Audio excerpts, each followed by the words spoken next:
Question answering is a form of language processing where the system extracts answers from a given context based on a posed question. Imagine having a vast book in front of you and you ask a specific question about its content.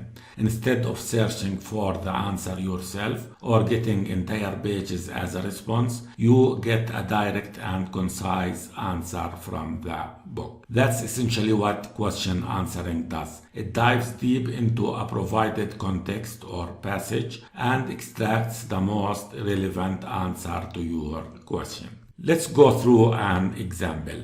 Here the question is, who is Jim Henson? We also provide the model with a context, which is essentially the passage or information source it will extract the answer from. In this case, the context is Jim Henson was a nice puppet. Based on this context, the model gives us the direct answer, a nice puppet. Now notice the score accompanying the answer, which is 0.576. This score represents the model's confidence in its response. A score closer to 1 indicates high confidence, while a score closer to 0 suggests lower confidence. In this case, the model is reasonably confident in its answer based on the provided data. Let's start with the basics again. First, ensure you have imported the required library from the specified CDN link. This remains consistent with our previous implementations. Now, set up the pipeline for a question answering task. We are utilizing the distill paired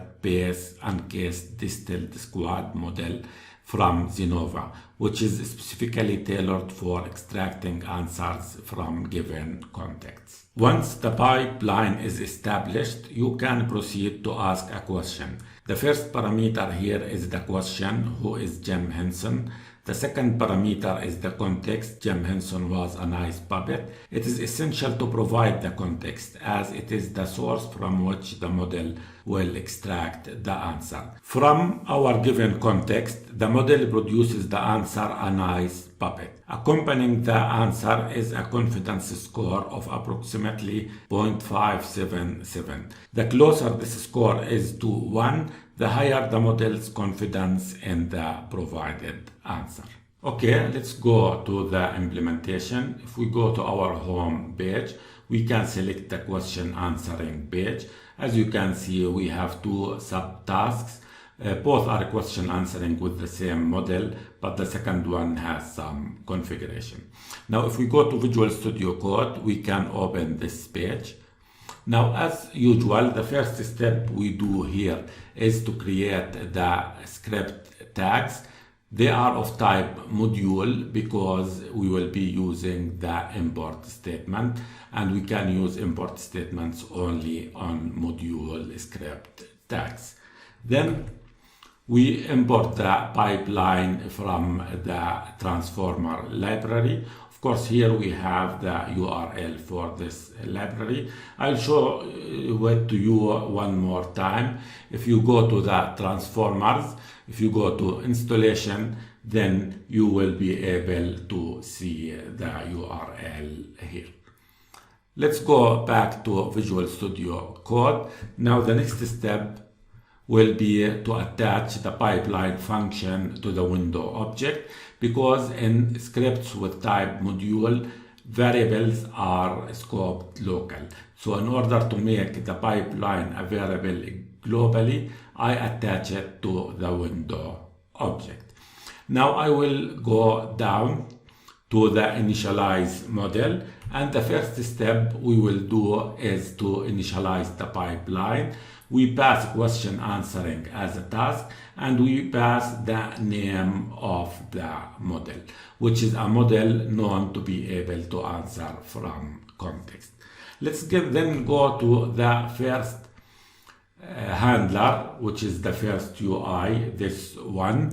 In this handler, we get the question text and the context text and store them here. Then we make the call to our pipeline, passing the question and the context. we will get back the result and we will convert it to a string and output it to the output area. Let's go to the web page and try this. As you can see, who was Jim Henson? We give the context. Jim Henson was a nice puppet. It knew that the answer is a nice puppet. Of course, the score is 0.576, which means that the model is fairly confident. Now, what if we want to get the top results? Because the model can have multiple answers, each with its own score. So let's go back to Visual Studio Code. In the second JavaScript function, we will get the question and the context. Then we will make the call to the answer pipeline. We will pass the question and the context and a JavaScript with a key called top k and is set to 3, meaning that return to us the top 3 answers you think are correct. And then we convert this to a string and output it to the output area. If we go to the web page now, the question is, what is the temperature today? It is very hot today, so the answer is not clear in this. So the model will be confused between multiple answers. So we asked it to return us the top 3 results. Let's click on answer. You can see that the first answer is hot, 0.71, while it is very hot, it is just 0.095, and very hot, it is 0.090. So hot is most likely the answer which has the highest score.